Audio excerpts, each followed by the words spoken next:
Hi, welcome to my YouTube channel knowledge with Ragib. तो चलिए start करते हैं। ट्रांसपोर्टेशन देख रहे थे, देखते हैं ट्रांसपोर्टेशन रिस्पायरेशन देखे थे हम लोग। ठीक है, तो मेन जो होता है उसमें आप देखिएगा तो हीमोग्लोबिन कितना होता है, लगभग आपका 14 ग्राम के आसपास होता है। ऑलमोस्ट 14 ग्राम होता है, जो कि पर 100 ml में देखा जाता है, तो 14 ग्राम मिलेगा आपको। इसका रेंज जो होता है 14 से 17 ग्राम के आसपास में ही करता है, लेकिन मेनली आपको 14 ग्राम के आसपास रहेगा। ठीक है, बोमेन में देखिएगा तो 12 से 15 ग्राम, तो बेसिकली बोमेन में कम होता है। ठीक है, अब ह्यूमन और एनिमल में अगर कंपेयर कीजिएगा हीमोग्लोबिन का, तो हीमोग्लोबिन आपका ह्यूमन में ज्यादा होता है। ठीक है, एज कंपेयर टू एनिमल। क्यों? क्योंकि बायोलॉजिकल बर्थ जो होता है आपको ह्यूमन में ज्यादा होता है। बायोलॉजिकल बर्थ में क्या होता है, इसमें जो ऑक्सीजन का आपका ट्रांसपोर्टेशन होता है ऑक्सीजन का, अगर आप देखिएगा तो आपका ह्यूमन में ज्यादा होता है। ठीक है, तो एक्चुअली होता क्या है कि ऑक्सीजन का ट्रांसपोर्टेशन के लिए हमको चाहिए क्या रहता है। पिछला क्लास में आपको हम बताए थे रिस्पायरेशन में कि आरबीसी जो होता है वो कैरी करता है, एक्चुअली आरबीसी नहीं हीमोग्लोबिन करता है, क्योंकि ब्लड में आरबीसी होता है, वो आरबीसी में क्या होता है, हीमोग्लोबिन होता है। तो यही हीमोग्लोबिन जो होता है ऑक्सीजन को कैरी करता है,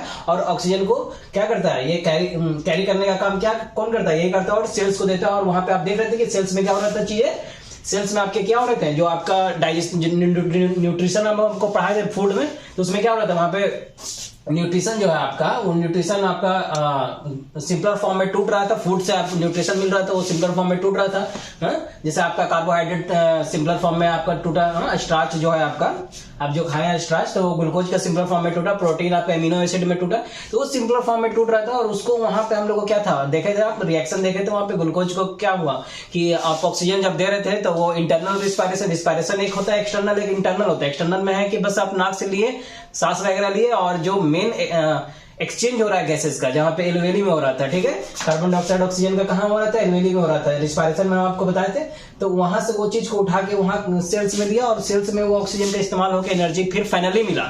वो फूड से डायरेक्ट एनर्जी हम लोग को नहीं मिला था, डायरेक्ट एनर्जी नहीं मिलता है वो फूड से। उसके बाद वो माइटोकॉन्ड्रिया में, वो साइटोप्लाज्म में होता है, सारा रिएक्शन होता है, फिर बताएंगे वो सारा फिर से तो क्या हो जाएगा, लंबा हो जाएगा। तो बेसिकली माइटोकॉन्ड्रिया में आप देखें पायरुवेट जो था, क्या हुआ, तीन कार्बन का मॉलिक्यूल को हम लोग एक पायरुवेट बोलते हैं। एक पायरुवेट में 3 कार्बन का मॉलिक्यूल होता है, वैसे वैसे 2 मॉलिक्यूल ऑफ पायरुवेट बना था, और फिर फाइनली वो क्या होता है, 3 कार्बन डाइऑक्साइड में तीन मॉलिक्यूल ऑफ कार्बन डाइऑक्साइड में चेंज हो जाता है माइटोकॉन्ड्रिया में। तो ठीक है, in the presence of oxygen. अब देखें इस चीजों को, खैर वो आप थोड़ा सा लिंक कर दिया है। अब देखिए क्या होता है, तो वही उसी चीज को यहां से उठा के ले जाता है, और वहां से एनर्जी मिलता है। ठीक है, तो देख रहे थे किस तरह से हुआ। अब देखिए, तो जहां पे जितना वर्क ज्यादा होगा, जैसे अभी देखिए मेन में ज्यादा है, तो एक्चुअली मेन में ज्यादा वर्किंग होता है, इसलिए ये जो है ना बहुत पहले से मतलब चलते आ रहा है। आप वंशज देखते रहिए, पीढ़ी टू पीढ़ी। तो पहले का रिकॉर्ड आप निकाल के देखिएगा तो मेन में जो है वो काम करने का क्या था, ज्यादा आप देखिएगा तो कहां पाइएगा कि मेन लोग ज्यादा पहले काम करते थे, जिसकी वजह से क्या होता है, ये तुरंत नहीं चेंज हो जाता ना, बहुत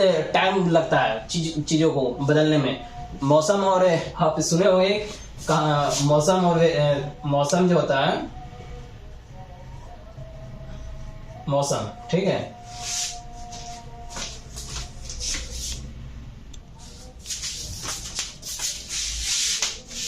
हाँ, तो देखिए हम लोग कहा थे, हाँ, तो यहाँ तो आप सुने होंगे क्लाइमेट और वेदर के बारे में। तो क्लाइमेट वेदर क्या होता है, वेदर तुरंत आपको इंस्टेंट, मतलब उसमें क्या होता है, वेदर और क्लाइमेट में आप देखिएगा तो क्लाइमेट बहुत लॉन्ग पीरियड ऑफ टाइम में चेंज होता है।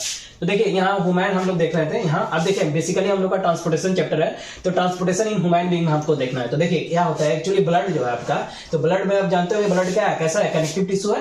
ठीक है, आप पढ़ के आएंगे 9th क्लास में, तो ब्लड आपका कनेक्टिव टिश्यू है। ठीक है, तो अब ये जो ब्लड होता है, इसमें आप देखिएगा तो प्लाज्मा आपको पाया जाता है ब्लड में। ठीक है, ब्लड में और भी चीज है जो आपकी बुक में दिया हुआ है, बेसिकली वही हम बता रहे हैं। तो एक्चुअली ब्लड में प्लाज्मा है, एक्चुअली ब्लड में एक फ्लूइड मीडियम है, ब्लड जो है फ्लूइड मीडियम है, तो उस फ्लूइड मीडियम में क्या है, प्लाज्मा भी है। और ये फ्लूइड मीडियम में जो है आपका सेल्फ सस्पेंडेड होता है। ठीक है, तो प्लाज्मा भी है, तो प्लाज्मा लगभग आप ब्लड का देखिएगा तो 60% आपका ब्लड में क्या है, प्लाज्मा है, 40% आपका कार्पसल्स रहता है। ठीक है, तो ये इसमें भी देखिएगा तो प्लाज्मा में भी 90% आपको वाटर मिलेगा। 90% जो प्लाज्मा होता है, 60% जो ब्लड में 60% प्लाज्मा है ना, ये प्लाज्मा 90% वाटर का रहता है। बाकी इसमें और भी चीज बहुत सारा रहता है। ठीक है, उतना आपको नहीं जानना है, प्रोटीन भी रहता है, बहुत सी चीजें रहती है इसमें। ठीक है, तो अब देखिए फाइब्रोनिजिन भी रहता है, सब कुछ रहता है इसमें, बहुत कुछ रहता है। ठीक है, अब जैसे आप बहुत कुछ सुनते होंगे ना कि किसी का कट गया, अगर मान लीजिए आपका हाथ कट जाता है, किसी कटता है तो ब्लड जो बाहर आता है, तो आप सुनते होंगे कि ब्लड जो बाहर आ रहा है तो ब्लड विटामिन के वजह से जमता है। एक्चुअली सिर्फ विटामिन के की वजह से नहीं जमता, उसमें बहुत सा चीज हो रहा था, जैसे अभी फाइब्रिनोजेन बताया कि प्लाज्मा में होता है, ये भी कहीं ना कहीं हेल्पफुल होता है उस चीज को करवाने में, ठीक है। तो वो पूरा एक आपका एक चेंज चलता है, उसका एक पूरा एक रिएक्शन चलता है, ठीक है। कैल्शियम का भी आपका कैल्शियम जो होता है एलिमेंट, उसका भी वहां पे इस्तेमाल होता है, ठीक है। थ्रोम्बिन होता है, सबका इस्तेमाल होता है, उसके बाद वो होता है, ठीक है। हेपरिन खैर उतना वहां नहीं आते हैं, छोड़िए, वो फाइब्रोजिन आया इसलिए हम आपको रिलेट कर दिए कि जो चीजें शुरू से आप पढ़ के आए हैं, हकीकत में सिर्फ वो वैसा होता नहीं है जो वन लाइन में बता दिया जाता है। वन लाइनर जो बता दिया जाता है कि विटामिन के हेल्प करता है क्लोटिंग में, तो सिर्फ उसी का नहीं होता है इस्तेमाल, बहुत सा चीज का होता है, अगर वो न रहेगा तो फिर नहीं हो पाएगा, ठीक है। लेकिन विटामिन के का होना भी जरूरी है, ठीक है। तो ऐसा होता है। अब देखिए, तो ब्लड जो है यहाँ पे हम देखें कि ब्लड में प्लाज्मा भी है और कॉर्पसल्स में आपका क्या हो जाएगा, आरबीसी, डब्ल्यूबीसी और प्लेटिलेट होता है। तो एक्चुअली आपका आरबीसी है अभी, तो आरबीसी के बारे में देखें तो आरबीसी तो कॉर्पसल्स में क्या होता है, तो ये ब्लड में क्या क्या होता है, कॉर्पसल्स और प्लाज्मा, ये आपका लिक्विड फॉर्म में हो गया, आप ये आपका क्या हो जाएगा, सॉलिड फॉर्म में बेसिकली होता है। और ये भी इसमें भी प्लाज्मा में आपका क्या हो जाएगा, 90% वाटर के फॉर्म में हो जाता है, ये लिक्विड रहता है, 90% वाटर के फॉर्म में वाटर रहता है इसमें। अब देखिए, ये एक्चुअली होता है क्या है कि प्लाज्मा जो होता है आपका ट्रांसपोर्ट करता है फूड को, कार्बन डाइऑक्साइड को और जितना नाइट्रोजनियस वेस्ट है उसको, ठीक है, किस फॉर्म में, तो डिजॉल्व फॉर्म में ये इस चीज को क्या करता है, कैरी ऑन करता है। अब हम आपको बताएं कि ब्लड जो होता है वो ट्रांसपोर्ट करता है फूड, ऑक्सीजन, ठीक है, फूड को करता है ट्रांसपोर्ट, ऑक्सीजन को करता है ट्रांसपोर्ट। तो देखिए ये कैसे करता है, जैसे हम आपको बताएं कि हम बोल रहे हैं कि ब्लड ट्रांसपोर्ट करता है फूड को, तो आपको अजीब सा लग रहा होगा, अरे हम तो फूड खाएं, खाना खाएं तो ये हमारा पेट में गया, तो एक्चुअली आप खाना खाएं तो वो सिंपलर सब्सटेंसेस में टूट रहा है। आप जब खाना खाएं, डाइजेशन आपको पढ़ाएं, न्यूट्रिशन में हम आपको पढ़ाएं क्या कि फूड जब हम खाते हैं तो आपके पूरा सिस्टम में गया, पूरा सिस्टम में जब जैसे ही फूड गया ना, तो एक्चुअली में वहां पे क्या हो रहा होता है, वो सिंपलर फॉर्म में टूट रहा होता है। जो आपको बताया कार्बोहाइड्रेट आपका किस में टूटा, प्रोटीन आपका एमिनो एसिड में टूटा, कार्बोहाइड्रेट जो आप खाए हैं, स्टार्च वगैरह जो आप खाए हैं, उसका ग्लूकोज का सिंपलर फॉर्म में टूटा। अभी सिंपलर फॉर्म में वो टूट गया, अभी उससे एनर्जी नहीं मिला है, अब क्या होगा कि वो ब्लड में जाएगा। जो विलाई पढ़ाए थे आपको, विली जो था आपका इंटेस्टाइन में, स्मॉल इंटेस्टाइन में विली जो वहां पे कंप्लीट डाइजेशन होता है, तो विली जो वहां पे था, वो विली क्या कर रहा था, इस सारे फूड को ऑब्जर्व करके वो क्या कर रहा था, ब्लड स्ट्रीम में भेज दे रहा था। तो जैसे ही ब्लड स्ट्रीम में भेज रहा है तो आया ना ये ब्लड में ये क्या आ गया, फूड ही तो आया, उस सिंपलर फॉर्म में टूट के आया, ठीक है, सिंपलर फॉर्म में टूट के आया। अब ऑक्सीजन हम पढ़ाए आपको, ट्रांसपोर्टेशन में पढ़ाए, ये ट्रांसपोर्टेशन नहीं आपका, इससे पहले रिस्पायरेशन में आपको पढ़ाएं कि ऑक्सीजन भी हम ब्लड में ले रहे, कैसे, एलोवेली में, लंग्स में जो एलोवेली था, एलोवेली से वही एक्सचेंज पॉइंट था, जैसे स्टोमाटा प्लांट में होता है उसी तरह से एलोवेली एक्सचेंज पॉइंट है। अगर किसी का नाक काट दे तो क्या वो उसका गैस का एक्सचेंज नहीं होगा, क्योंकि गैस का एक्सचेंज ये नहीं है, ये सिर्फ एक माध्यम, एक मोड है। आपका गैस का एक्सचेंज क्या है, लंग्स के अंदर जो आपका एलोवेली है, एलोवेलियम ही है, ठीक है। तो जो लंग्स था उसमें ब्रोंकस होता है, ठीक है, जो पहला वाला मोड होता है वो ब्रोंकस होता है, ठीक है। तो देखिए, मान लीजिए कि आप कोई सिगरेट पी रहा है तो वो भी दिक्कत होता है, क्योंकि ब्रोंकस जो होता है उसमें अब बहुत फाइन एयर चाहिए रहता है, यहाँ पे एक्सचेंज करने के लिए कार्बन डाइऑक्साइड ऑक्सीजन का, यहाँ पे बहुत फाइन एयर चाहिए रहता है, एकदम क्लीन होना चाहिए, ठीक है। तो क्योंकि बहुत डायलेट, बहुत मतलब ये बहुत नाजुक सा होता है, समझिए, ये बहुत नाजुक सा होता है, एलोवेली को एकदम बहुत फाइन चाहिए। तो एक्चुअली यहाँ पे जो आप लंग्स का जो आपको ये दिखाई दे ट्रेकिया होता है, और ये जो होता है अंदर जो ब्रोकिया होता है, पहला वाला जो होता है आपका ब्रोकिया, फिर इससे जो टूटा पार्ट, मतलब जिससे जो इससे भी जो कनेक्ट होगा अंदर जो जाएगा वो और छोटा पार्ट कहाँ लाएगा, यहाँ एलोवेली होगा, तो ये पूरा ब्रोंकिया होता है, ब्रोंकिया ऐसे करते हुए आपका अंदर जाएगा। तो ये ब्रोंकस में जो होता है ना कि आपका छोटा थिन हेयर रहेगा, वो हेयर क्या होता है कि अगर आप सिगरेट वगैरह पी रहे हैं तो आप क्या कर रहे हैं वहां तक, जो उससे क्या होता है कि वो हेयर जो होता है, जो मान लीजिए आप नाक के थ्रू आप सांस लेके गए हैं, तो बेसिकली क्या होता है कि जो रह गया तो वो अंदर में भी क्या करता है, उसको और रिफाइन करता है और क्लीन करता है, समझे, यहाँ और क्लीन होता है। वही आप सिगरेट पी रहे हैं तो क्या होता है, ये आपका डिस्टर्ब हो जाएगा, खराब हो जाएगा, तो जिसके वजह से आपको क्या होता है, एलोवेली में डायरेक्ट वो आएगा, तो ये आपका क्या होता है, इसमें घाव बन सकता है, बहुत तरह की बीमारी आपको हो जाएगा, ठीक है, कफ आ जाएगा, कैंसर बनेगा। तो एक्चुअली यहीं पे वही है, यहाँ पे म्यूकस भी होता है। अगर जो मान लीजिए कि थिन हेयर लाइक से नहीं ना चिपका, नहीं ना हटा, वो और क्लीन नहीं ना हुआ, तो वो म्यूकस जो होता है, म्यूकस जैसे नाक में होता है, उसी तरह से वहां पे भी है, वो बहुत सी जगह पे है, छोड़िए उतना नहीं बताते हैं, बहुत लंबा लेक्चर होगा। तो ये म्यूकस यहाँ पे भी एक्चुअली उसको और म्यूकस का लिक्विड टाइप का होता है, वो उसको चिपका देता है, ठीक है। तो बेसिकली उसको एकदम क्या करता है, रिफाइन कर देता है, मतलब उसको और पूरा क्लीन कर देता है एयर को, ठीक है, एयर को एकदम प्यूरिफाइड कर देता है। तो बेसिकली ये चीज यहाँ पे हो रहा होता है। तो अभी देखिए, तो ऑक्सीजन भी आप समझिए कि ऑक्सीजन भी ब्लड में आ रहा है, किस तरह से आया ब्लड में। अब वहां से क्या किया, वहां से आपका क्या करता है, आरबी बताया था आपको कि आरबीसी जो होता है, यानी बेसिकली हेमोग्लोबिन क्या करता है, उसको उठा लेकर, मतलब ब्लड के थ्रू आ जाता है, आरबीसी हेमोग्लोबिन जो होता है ऑक्सीजन को उठा के लेकर आता है। अब ऑक्सीजन को उठा के लेकर आए, अब देखिए क्या होगा उस ऑक्सीजन के साथ, ठीक है। अभी जैसा हम आपको बताएं कि ऑक्सीजन जो मिल रहा था अपने सेल्स में, जो ऑक्सीजन जा रहा था, जैसे सेल्स जो आपका था, ठीक, तो जो सेल्स आपका था जो वो क्या कर रहा था, तो आप देख रहे थे कि सेल्स को एनी हाउ ग्लूकोज जो कन्वर्ट कर रहा था, ऑक्सीजन लेके माइटोकॉन्ड्रिया में खेला हो रहा था, तो ऑक्सीजन उस माइटोकॉन्ड्रिया तक कैसे पहुंचा, ठीक है, सवाल है कि नहीं, क्योंकि आप तो सांस यहाँ नाक से सांस लिए हैं, तो आप लंग्स में गया, एल्वेली में एक्सचेंज हुआ, वहां से ब्लड में आया, अब ब्लड से वहां तक कैसे पहुंचा, तो यहाँ देखिए कैसे पहुंचेगा वहां तक, तो यहाँ देखिए कैसे पहुंचेगा। ये जैसे नीड होता है, इसके लिए क्या होता है, ट्रांसपोर्ट करने के लिए, इस ट्रांसपोर्ट के लिए फूड ऑक्सीजन इस सबको ट्रांसपोर्ट करने के लिए जरूरत क्या होता है, पंपिंग का नीड होगा, पंपिंग ऑर्गन, एक पंपिंग ऑर्गन चाहिए जो इसको ट्रांसपोर्ट कर सके, ठीक है, उसके लिए उसको पुश कर सके, उसको ढकेल सके, टिश्यू तक ले जा सके, ठीक है, टिश्यू तक ले जाके क्या होगा, वहां पे रिपेयर करेगा, नेटवर्क डैमेज जो भी डैमेज हुआ है उस नेटवर्क को रिपेयर करेगा, उस टिश्यू को, सेल्स को रिपेयर करेगा, तो एक्चुअली वहां तक ले जाके क्या होता है, हमारा एनर्जी का फॉर्मेशन होता है, उसी से वो रिपेयर हो रहा होता है। तो देखिए कैसे होगा, अब देखिए बेसिकली यहाँ पे होता क्या आता है, तो आरबीसी जो है, बेसिकली आरबीसी नहीं, ब्लड में जो आरबीसी है वही हेमोग्लोबिन को कैरी करता है। तो क्या हम कहते हैं कि ब्लड में आरबीसी जो हेमोग्लोबिन है वही कैरी करता है, किसको, ऑक्सीजन को कैरी कर रहा होता है, ठीक है। अगर हम बोलेंगे कार्बन डाइऑक्साइड किसको कैरी करता है, तो क्या हम अगर बोल दें कि आरबीसी ब्लड में जो आरबीसी ब्लड में क्या है, कार्पस के अंदर आरबीसी के अंदर हेमोग्लोबिन, समझे, अगर आयरन की कमी होगी तो हेमोग्लोबिन नहीं रहेगा, हेमोग्लोबिन नहीं रहेगा तो फिर आपको दिक्कत हो जाएगा, तो कैरी नहीं हो पाएगा ऑक्सीजन, तो फिर एनर्जी फॉर्मेशन, तो समझ रहे सर, एक चेन जुड़ा हुआ है। तो एक्चुअली अगर मान लीजिए कि हम बोलेंगे कार्बन डाइऑक्साइड को कैरी कौन ले जाएगा, फिर वापस कार्बन डाइऑक्साइड कौन ले जाएगा, तो अगर एलोवेली में ले जाके वापस कार्बन डाइऑक्साइड को फेंकना भी तो होता है। एक्चुअली आपको हम बताए थे कि जब हम कार्बन एटमॉस्फेयर में नाइट्रोजन लेते हैं 78% फेंकते हैं, 78% कार्बन डाइऑक्साइड लिए 0.03%, लेकिन फेंकते 4.6% है। तो इतना ज्यादा कार्बन डाइऑक्साइड जो अंदर बन रहा है, मेरा ऑक्सीडेशन जो मेरा अंदर में जो फूड का ऑक्सीडेशन हुआ, जो वहां से कार्बन डाइऑक्साइड देखे आप, वहां पे आपको बताए थे पायरुवेट जो था, 3 मॉलिक्यूल ऑफ कार्बन का जो आपका बन रहा था साइटोप्लाज्म में, उसके बाद वो माइटोकॉन्ड्रिया में ऑक्सीजन के प्रेजेंस में क्या कर रहा था, 3 एनर्जी तो बना ही रहा था वहां पे, क्रेब साइकिल होकर आपका 18 36 + 2 38 बन रहा था, आपका एनर्जी वहां बन रहा था, एटीपी बन रहा था, लेकिन बेसिकली साथ साथ 3 कार्बन डाइऑक्साइड भी बन रहा था, देख रहे थे, 3 मॉलिक्यूल ऑफ कार्बन डाइऑक्साइड, उसको बाहर निकालना है ना, तो वैसे सिस्टम होते रहेगा, उसी को बाहर निकालना। तो एक्चुअली सिर्फ ये नहीं करता, ब्लड में हीमोग्लोबिन सिर्फ कैरी नहीं करता कार्बन डाइऑक्साइड को, बेसिकली प्लाज्मा भी कैरी करता है, ठीक है, और प्लाज्मा यही जो आपको बताए हैं कार्बन डाइऑक्साइड। तो अगर ये आप माइंड सेट रखते हैं कि हीमोग्लोबिन कैरी करता है, तो ये गलत है, ये मतलब एक नॉर्मल थॉट है कि हाँ ये भी करता है,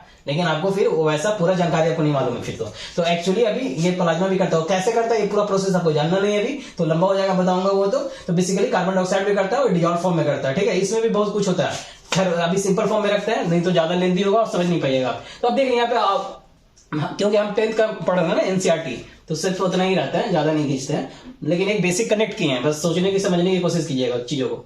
आवर पंप, जैसे हमारा पंप कैसे करता है, हमारा ऑर्गन जो है पंप है, हमारा पंप हम समझ रहे हैं, तो हार्ट जो है वही हमारा पंपिंग का काम करता है, ये ट्रांसपोर्ट जो होगा उसी के थ्रू होगा। अब देखिए कैसे होता है, तो हार्ट एक्चुअली है क्या, हार्ट आपका क्या है, एक्चुअली हार्ट आपका एक मस्कुलर ऑर्गन है, ठीक है, एक मस्कुलर ऑर्गन है जो फिस्ट के साइड के बराबर होता है। अब देखिए वो होता क्या है, तो इसमें जो आप देखिएगा ना, तो इसमें आपका चेंबर होता है, ये जैसे 1 चेंबर 2 चेंबर 3 चेंबर 4 चेंबर होता है, इसमें 4 चेंबर हो जाएगा आपका, ठीक है। तो देखिए ये क्या होता है आपका, तो ये प्रिवेंट करता है ऑक्सीजन को, ऑक्सीजन रिच ब्लड, जो भी ऑक्सीजन रिच ब्लड वहां से लेकर आए एलोवेली से, ठीक है, आप ब्लड में जो ऑक्सीजन मिला जो कैसे आया, इसके थ्रू आया, देख लिया। तो ऑक्सीजन रिच ब्लड जो आ रहा है उसको मिक्सिंग करने से क्या, ब्लड कंटेनिंग जो कार्बन डाइऑक्साइड है, जो जिस ब्लड में कार्बन डाइऑक्साइड कंटेनिंग कर रहा है जो ब्लड, उसको आपस में मिलने से रोकता है, वही ये सिस्टम होगा। जैसे आप कार्बन डाइऑक्साइड आपका कहां बनेगा, है कार्बन डाइऑक्साइड आप देखें वहां पे सेल्स में हो रहा था, वहां पे भी ब्लड में चला जाएगा, वहीं से तो सारा खेला हो रहा था। तो आप देखिए वहां से आप जो आ रहा है आपका, ये दोनों को मिक्सिंग से बचाता है, अगर मिक्स हो जाएगा तो फिर इफिशिएंट काम नहीं कर पाएगा। तो एक्चुअली होता क्या है कि आप जैसे जो आपका कार्बन जो आपका लंग्स था यहाँ पे, है यहाँ पे लंग्स आप मान लीजिए, इसको यहाँ कनेक्ट कर दिया, इसको यहाँ कनेक्ट कर दिया। अब देखिए अब जो एक्चुअली होता क्या है कि जो यहाँ लंग्स है, यहाँ पे एलोवेली है आप मान लिए, और बाकी सिस्टम आप ऊपर कनेक्ट कीजिए, एलोवेली है। तो एलोवेली से क्या होता है कि आपका कार्बन डाइऑक्साइड आया, ठीक है, जो आप सांस लिए हैं, जो ऑक्सीजन यहाँ से आया, ठीक है, एलोवेली है, एलोवेली से आप क्या किए, आप सांस लिए तो ऑक्सीजन आपका आया, तो ऑक्सीजन तो और ब्लड आया, ब्लड यहाँ आया, ब्लड क्या करता है लंग्स में, देखिए यहाँ से ब्लड लंग्स में जाएगा ऑक्सीजन लेने के लिए, ऑक्सीजन प्योर जब ऑक्सीजन लेके आया, तो यहाँ से प्योर जब ऑक्सीजन लेके आएगा ना लंग्स से आपका ब्लड गया और हीमोग्लोबिन उसको ऑक्सीजन ले लिया, वहां से ऑक्सीजन हीमोग्लोबिन ले लिया, और पूरा ब्लड आ रहा है और ऑक्सीजन लिया, मतलब कौन लिया ब्लड में से, तो बेसिकली और अंदर जाइएगा तो कौन लिया, आरबीसी कार्पसल्स में, आरबीसी में वो हेमोग्लोबिन, वो ऑक्सीजन वहां से लिया, ऑक्सीजन लेके आया खटाक से यहाँ, और यहाँ आया, ये हार्ट का है, और ये हार्ट में क्या गया, ये घुस गया यहाँ, ये क्या है लेफ्ट एट्रियम, जैसे ये राइट ये लेफ्ट, तो ये लेफ्ट एट्रियम हो गया, ये लेफ्ट, तो ये लेफ्ट एट्रियम आपका हो गया। ये लेफ्ट एट्रियम में ब्लड घुसता है, ठीक है। और ये जो होता है थीनर वॉल होता है, ऊपर का जो चेंबर का वॉल देखिएगा तो थीनर होता है, ठीक है। तो ये यहाँ से ऑक्सीजन यहाँ घुसता है, ठीक है, आपका यहाँ से लेकर आया ऑक्सीजन घुसता है। तो एक्चुअली लंग्स से जो आता है वो पल्मोनरी वाल्व्स के थ्रू आता है, पल्मोनरी वेन्स के थ्रू आता है। पल्मोनरी वेन्स के थ्रू ऑक्सीजन लेकर आया और घुस गया। जैसे एक्चुअली आर्टरी में आप पढ़े होंगे कि प्योर ब्लड फ्लो होता है, वेन्स में क्या होता है इम्प्योर ब्लड, लेकिन पल्मोनरी वेन्स में क्या होता है प्योर ब्लड फ्लो होता है। प्योर ब्लड मतलब ऑक्सीजनेटेड ब्लड, जो ऑक्सीजन कैरी करने वाला ब्लड है। तो ऑक्सीजनेटेड ब्लड कहाँ लंग से आया पल्मोनरी वेन्स के थ्रू, और ये ऑक्सीजन घुस गया कहाँ लेफ्ट एट्रियम में। अब यहाँ लेफ्ट एट्रियम में घुसा, अब ये इसका वॉल थिन होता है। अब यहाँ जैसे ही घुसेगा तो ये क्या होगा एक्सपेंड करेगा, एक्सपेंड करेगा मतलब आपको रिलैक्स होगा, ये फैलेगा यानी डायलेट्स होगा, फैलेगा। और उसके बाद ये यहाँ से क्या होगा, यहाँ पे एक भाल्व लगा रहता है, इसको बोलते हैं मिट्रल वाल्व हो गया, और इसको ट्राइकास्पिड वाल्व बोलते हैं। तो ये मिट्रल वाल्व यहाँ आया और यहाँ के बाद ये क्या करेगा अंदर जाएगा, इसमें जाएगा, ठीक है। तो इसके बाद ये इसमें घुसेगा। एक्चुअली देखिएगा हार्ट जो है ना, हार्ट का जो धड़कता जो अपना हार्ट है वो वेंट्रिकल की वजह से धड़कता है, एट्रियम की वजह से नहीं धड़कता है, ठीक है। ये ऊपर जो एट्रियम है इसका धड़कने का काम नहीं है, धड़कता अपना इसी की वजह से, इसके वजह से आपका जो साउंड आता है ना, लब डब का साउंड प्रोड्यूस होता है। इसके भाल्व्स जो होता है, भाल्व्स ये दोनों के भाल्व से लब का साउंड होता है, और इसी से बाहर निकलने वाला जो होता है, इसी से जब बाहर निकलेगा, अभी घुसने का है और ये इससे बाहर निकलेगा तो डब का साउंड प्रोड्यूस होता है। उसी भाल्व के क्लोजिंग होने के लिए, क्लोजिंग होने की वजह से वो साउंड प्रोड्यूस होता है, लब डब देता है। तो लब डब किसके वजह से होता है, ये मिट्रल और ये ट्राइकास्पिड के क्लोजिंग होने की वजह से। और आपका डब का साउंड कैसे देगा, तो इससे जो बाहर निकलेगा, तो इससे बाहर निकलने वाला भाल्व जो होता है इलेक्ट्रिक हो जाएगा, और इससे बाहर निकलने वाला पल्मोनरी भाल्व होता है, उसी का क्लोजिंग की वजह से डब का साउंड देता है। तो ये लब डब एट्रियम की वजह से होता है, नहीं ये वेंट्रिकल की वजह से होता है। धड़कता पंपिंग का काम ये करता है, पंपिंग का काम ये ऊपर एट्रियम नहीं करता। तो ये देखिए यहाँ से घुसा, यहाँ से आया, उसके बाद क्या होगा, ये फिर ये जो भाल्व है, ये भाल्व के थ्रू ये नीचे जाएगा। जब ये नीचे जाएगा तो ये उसके बाद ये वापस नहीं आ पाएगा, भाल्व क्लोज हो जाएगा, ठीक है। फिर भाल्व क्लोज, एक बार चले गए तो फिर वापस नहीं आ सकते, भाल्व यही क्लोज हो जाता है भाल्व। अब ये भाल्व उसी के साथ ये एक साइड से ये हो रहा होगा, एक साइड से इधर भी जाएगा आपका। इधर क्या होगा, जो आपका कार्बन, जो आपका पूरे बॉडी है, पूरे बॉडी देखिए ये यहाँ कनेक्ट नहीं करिए, ठीक है, ये वाला यहाँ कनेक्ट कीजिए, ये जो है खराब वाला, फिर ये यहाँ जाएगा, ये इसको यहाँ कनेक्ट कर दीजिए, ठीक है। अब देखिए यहाँ जो आपका हाँ, तो यहाँ पे आपका जो खराब वाला, जो यहाँ से आपका जो बॉडी में कार्बन डाइऑक्साइड बना, कैसे कार्बन डाइऑक्साइड आ रहा है, ये जो कार्बन डाइऑक्साइड है आपका बॉडी में, जो बॉडी में आपका डीओबी क्या, यहाँ जो कार्बन डाइऑक्साइड आपका बॉडी में देख रहे थे, वहां पे पायरुवेट के थ्रू जो आप खाना वाना खा रहे थे तो वो क्या हो रहा था, सिंपल फॉर्म में टूट रहा था, उसके बाद उसका ग्लूकोज का कन्वर्ट हो रहा था पायरुवेट में, और मिटोकॉन्ड्रिया में जाके 3 कार्बन डाइऑक्साइड फाइनली मिटोकॉन्ड्रिया में बना दे रहा था, वहां से एनर्जी भी दे रहा था, साथ साथ एक रेसिड्यू आपका 3 मॉलिक्यूल ऑफ कार्बन डाइऑक्साइड भी बना रहा था, उसको बाहर निकालना है। तो वही बॉडी से वहीं से आएगा, सब जगह ऐसा हो रहा होगा, और सब जगह से वो आएगा, और यहाँ क्या होगा, राइट एट्रियम में, हार्ट के राइट एट्रियम में घुसेगा, ब्लड उसको कैरी करके लेके आएगा। ब्लड में कौन कैरी करेगा, देख रहे हैं, ब्लड में आरबीसी डब्ल्यूबीसी सब है, प्लाज्मा भी है, तो दोनों एक्चुअली कैरी करता है कार्बन डाइऑक्साइड का, कुछ डिजॉल्व फॉर्म में करता है, कुछ ऐसा ही करेगा, ठीक है। तो बेसिकली अब उतना नहीं जानना आपको, बस इतना ही जानना है, थोड़ा सिंपल ही रखिए आप, नहीं तो और कंफ्यूज हो जाइएगा। तो अब देखिए यहाँ घुसेगा आपका, क्योंकि उतना जानना ही नहीं है आपका, बुक में बहुत बेसिक है, मैं बस कनेक्ट करने के लिए इतना बता रहा हूँ, नहीं तो बताता भी नहीं मैं।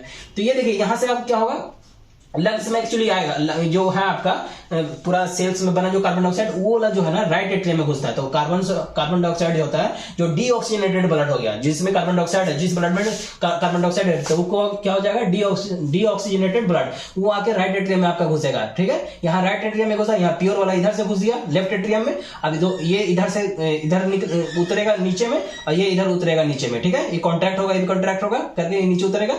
अभी जैसे ही नीचे उतरेगा, नीचे उतरने लगेगा तो कॉन्ट्रैक्ट होगा ये दोनों। अभी नीचे उतरा, तो ये जो नीचे उतरने के बाद जो भाल्व इसका जो क्लोज होता है ना, वही वहां पे लब्स का साउंड देता है, ठीक है। और फिर जब ये बाहर निकालता है तो डब का साउंड देता है। तो देखिए ये यहाँ उतर गया, अब ये दोनों यहाँ आ जाएगा, ठीक है। अब ये जब यहाँ पे आ गया का क्या है, ये खराब ब्लड है, क्या है, डीऑक्सीजनेटेड कार्बन डाइऑक्साइड जो वहां बना, हमारा एनर्जी जो दे रहे थे मिटोकॉन्ड्रिया, वो सब जो आ रहा, उस सिस्टम जो बना 3 molecule of carbon dioxide residue जो छोड़ा, यहाँ राइट एट्रियम में उतारेगा यहाँ, फिर यहाँ से राइट वेंट्रिकल जाएगा, ये बंद हो जाएगा, क्लोज हो जाएगा ट्राइकास्पिड वाल्व, और फिर यहाँ से आपका ये क्या चला जाएगा, ये यहाँ से पल्मोनरी आर्टरी से होते हुए लंग्स में आपका चला जाएगा। कौन, यही पल्मोनरी आर्टरी से होते हुए यहाँ लंग्स में चला जाएगा।